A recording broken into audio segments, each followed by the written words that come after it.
Hi, the DEGS at North Carolina Central University offers a number of different classes.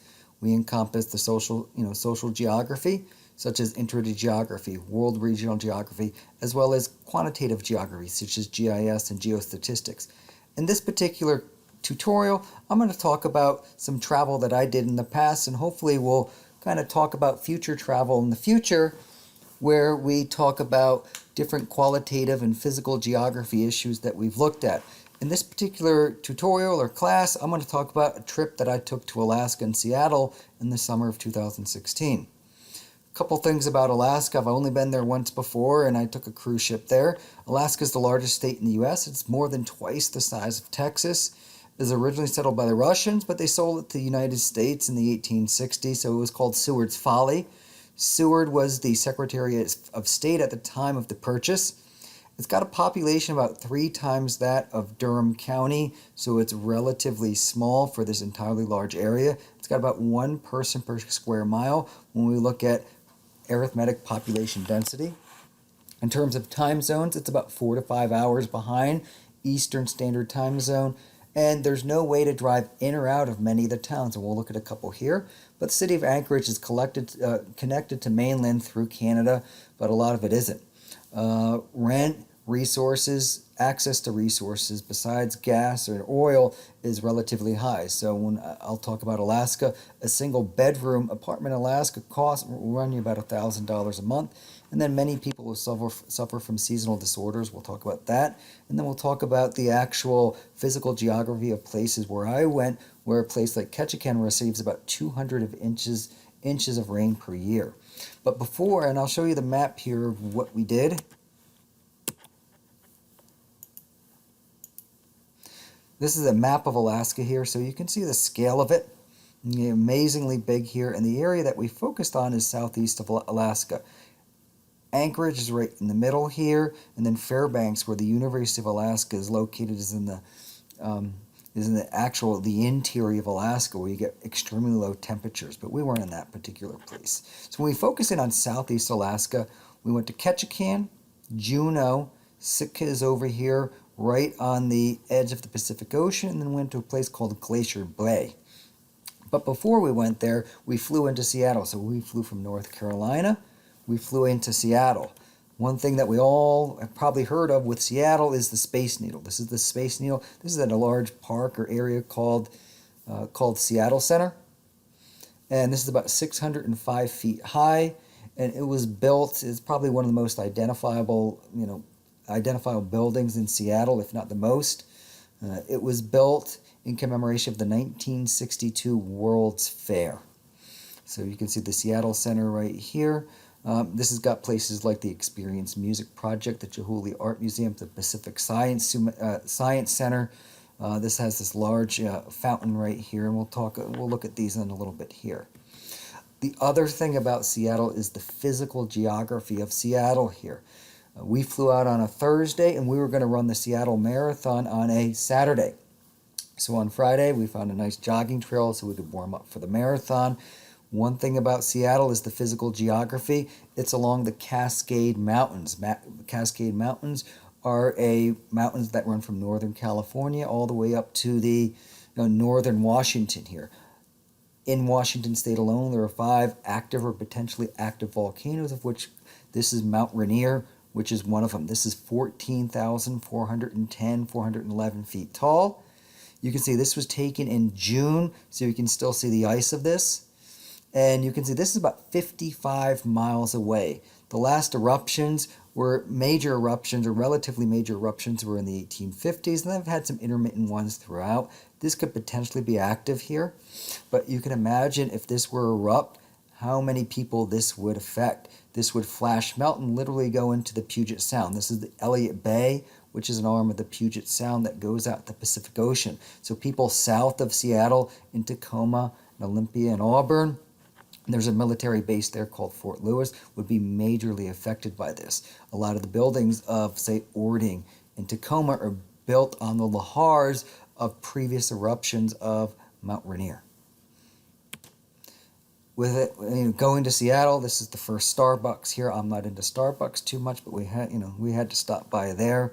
I'm not sure when it was started. I think the 1970s or so, but this is at Pike Place. If you have a chance, go to Pike Place. Okay, you'll be amazed at the number of different offerings that they have here. This is a very big tourist spot here, and this is right along the bay there, probably a couple blocks off. Okay. Other thing that I thought was interesting was that people there were a little bit more advanced or maybe cognizant of green living. So you can see in a lot of the places, public places there, they have a place for compostables in addition to recycling. So these are I think paper and food and leftover food that could be used for compost, which I thought was extremely interesting here. Other thing they have there is the Chihuly Blown Glass Museum. Chihuly, he's still alive, I believe. He was a blown glass expert who studied throughout the world. But there's a glass museum, which is absolutely amazing. You can see here, this is just a little orb that they have here, but you can see the reflection of the Space Needle behind us. And this abuts right next to the Space Needle. So absolutely amazing museum. If you have a chance, go see it. Or if there's exhibitions around here, in the summer of 2016, fall 2016, there's a Chihuly exhibit in Burlington, North Carolina, of all places. We went there, absolutely amazing. Next day, Saturday, we ran the Seattle Marathon. This was the course for the Seattle Marathon, 26-mile marathon. My wife and I ran it. Stepson ran the 13-mile half marathon. So it started up here at the Seattle Center here, right at the Space Needle, and it ended down at the baseball stadium or CenturyLink Field where the Seahawks play, the football stadium. It's a complex. They're all right next to each other. Most beautiful part of the course here is right along Lake Washington around Seward Park here. I just wanted to mention that. You can see us after it. We thought it was interesting because my wife at the time works for CenturyLink, so you can see us at the end. I need to give a shout out to my wife. She qualified for the Boston Marathon. She ran 3:38:35. I ran just under 3:28. Stepson ran 1:47 for the half marathon. So we had a really good run. It's my third fastest marathon ever. Her fastest by almost 20 minutes. So we had a really good run, but we literally took a cab straight to the boat. And the first place that we stopped in about 2 days later was Alaska. Okay, Juneau, Alaska. Juneau is the capital of Alaska. It's got about 30,000 people. You can see what the streets of Juneau look like. And like I mentioned before, this is one of the towns where you can't drive in or out of. We'll look at the Mendenhall Glacier in a second, but there's a big glacier field literally behind it, so 40 miles down, the road will literally stop.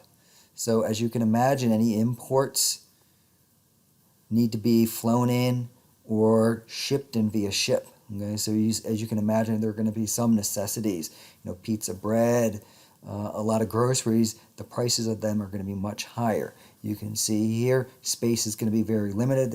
I'm not sure what the name of this mountain is. This might be Mount Juneau here. This is about 3,000 feet tall, but space is going to be limited. So as you can imagine, rent is going to be relatively high. This area here is going to be called the Mendenhall Valley, which is a little bit further north, but this is the area where a lot of your development is. You can see Juneau, Alaska from our cruise ship here.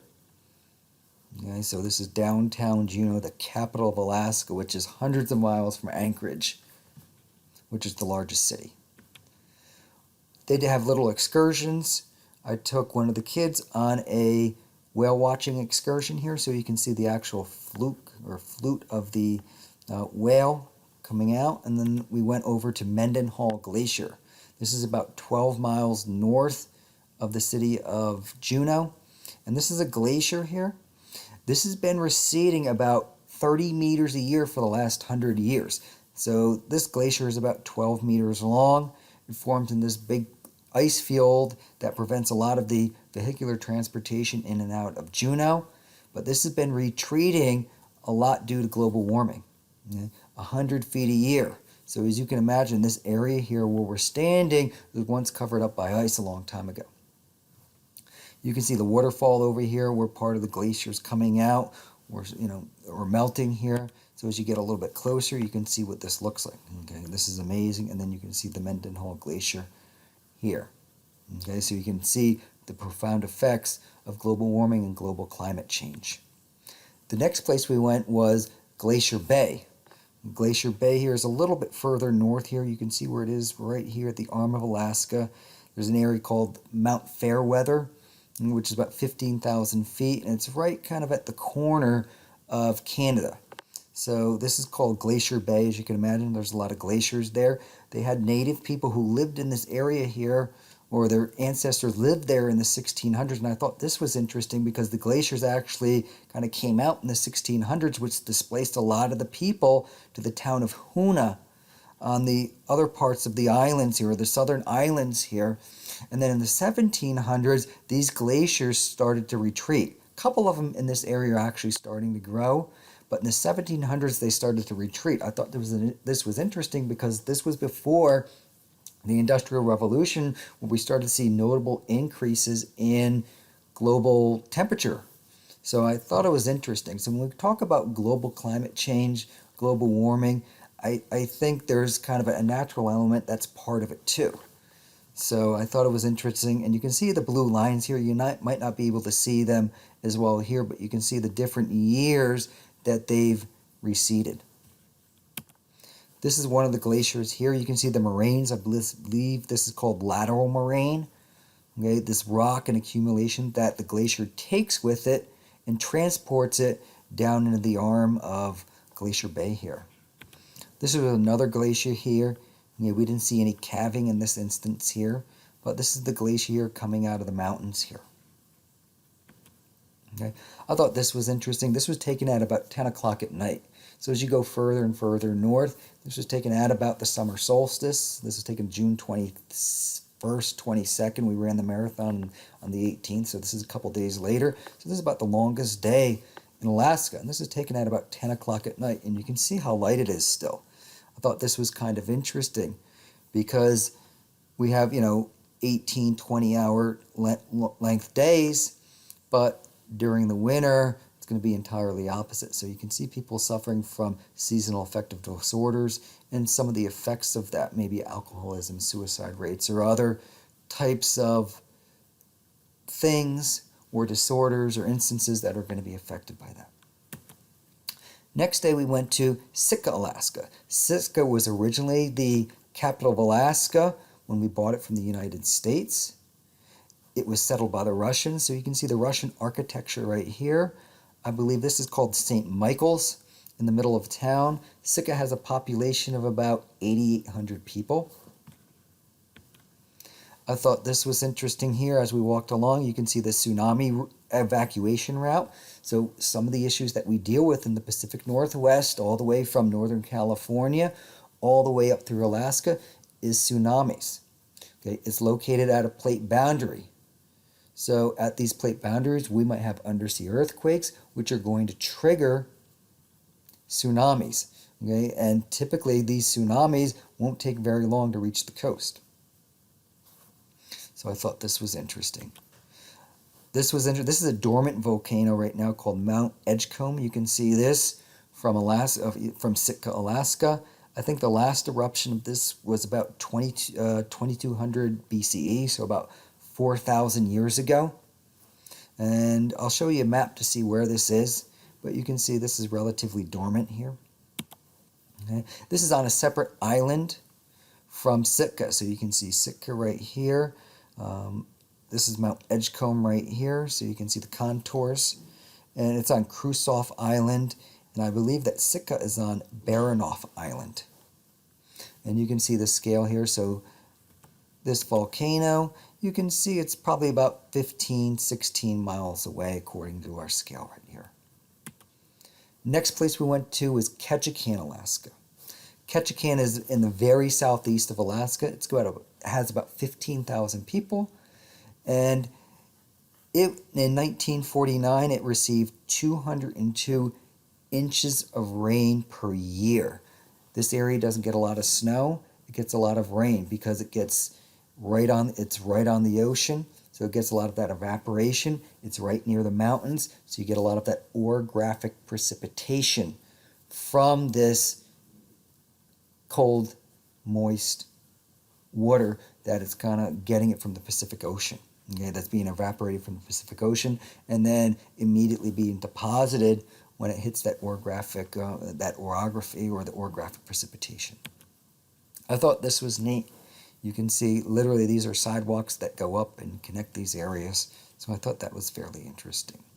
So we went to those 4 places too.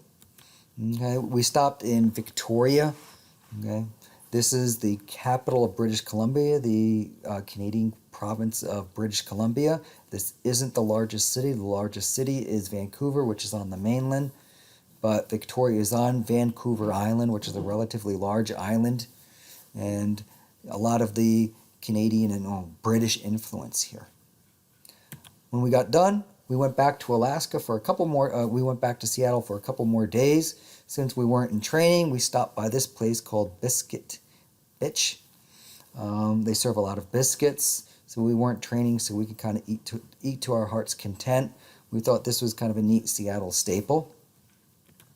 Other things we did, we went to the Seattle Mariners. They played the Cardinals that day. So we stopped by a baseball game, and this was right where we finished the Seattle Marathon week before, or I think it was 8 days before. So we stopped at the went to a baseball game there. And that's about it. So, in conclusion, Seattle and Alaska are really neat places. They're defined a lot by their history and defined a lot by the physical geography. Okay, you can see that distance, space, physical geography, glaciers really help guide a lot of this area. Both Seattle and Alaska were guided a lot by the gold rush in the late 1800s and the early 1900s. So a lot of their history and development is dependent upon expansion to get gold. So if you ever have a chance, go check out Seattle, go check out Alaska. You'll have a great time.